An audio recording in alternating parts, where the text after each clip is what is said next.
पत्रकार रजत शर्मा के खिलाफ एफआईआर दर्ज करने का निर्देश देने से इनकार करने वाले यूपी कोर्ट के आदेश को हाई कोर्ट में चुनौती दी गई। इलाहाबाद हाई कोर्ट में आगरा कोर्ट के उस आदेश को चुनौती देते हुए एक अपील दायर की गई है, जिसमें सीआरपीसी की धारा 156(3) के तहत दायर एक आवेदन को खारिज कर दिया गया था, जिसमें इंडिया टीवी के चेयरमैन और प्रधान संपादक रजत शर्मा के खिलाफ अनुसूचित जाति और अनुसूचित जनजाति को निम्न छोटी जातियां कहने पर एफआईआर दर्ज करने की मांग की गई थी।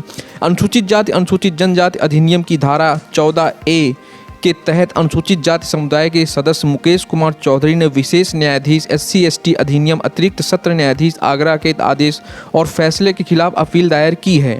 आगरा कोर्ट ने अक्टूबर 2022 में सीआरपीसी की धारा 156(3) के तहत दायर याचिका को खारिज कर दिया था। अपील में यह दावा किया गया है कि आगरा कोर्ट इस तथ्य पर ध्यान देने में विफल रहा कि शर्मा ने 6 जुलाई 2021 को एक ट्वीट कर अनुसूचित जाति और अनुसूचित जनजाति को निम्न छोटी जाति के रूप में संशोधित करके आईपीसी की धारा 504, 510, 124A, आईटी एक्ट की 66, आईटी अधिनियम और SC/ST एक्ट की धारा 3(1)R, 3(2)VA और 3(2)(5) के तहत एक संज्ञेय कार्य किया। विचाराधीन कथित ट्वीट इस प्रकार है। कल मोदी के मंत्रिमंडल के विस्तार में 25 से ज्यादा OBC, SC और ST के चेहरे दिखाई देंगे।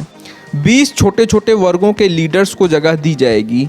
पिछड़े और बदहाल समाज के कई नेता मंत्री बनेंगे। अपीलकर्ता ने दावा किया है कि अनुसूचित जाति अनुसूचित जनजाति वर्ग की निचली जाति के रूप में प्रस्तुति अपमानजनक, आपत्तिजनक और भारत के संविधान द्वारा निषिद्ध है और ऐसा ही खुले मीडिया में किया गया। और कथित ट्वीट को देखने के बाद अपीलकर्ता की भावना ठेस पहुंची। आगरा कोर्ट के आदेश को चुनौती देते हुए अपीलकर्ता ने शर्मा, उनकी पत्नी ऋति धवन और मनीष माहेश्वरी ट्वीट इंडिया के पूर्व प्रमुख के खिलाफ एफआईआर दर्ज करने के लिए हाईकोर्ट से निर्देश देने की मांग की है। अपील बुधवार 15 मार्च को गजेंद्र कुमार के खंडपीठ के समक्ष सुनवाई के लिए आएगी। यह ध्यान दिया जाता है कि अपीलकर्ता के आवेदन को आगरा कोर्ट ने इस आधार पर खारिज कर दिया कि कथित ट्वीट शर्मा के भाषण और अभिव्यक्ति की स्वतंत्रता के अधिकार के दायरे में आता है और यह किसी का अपमान नहीं है।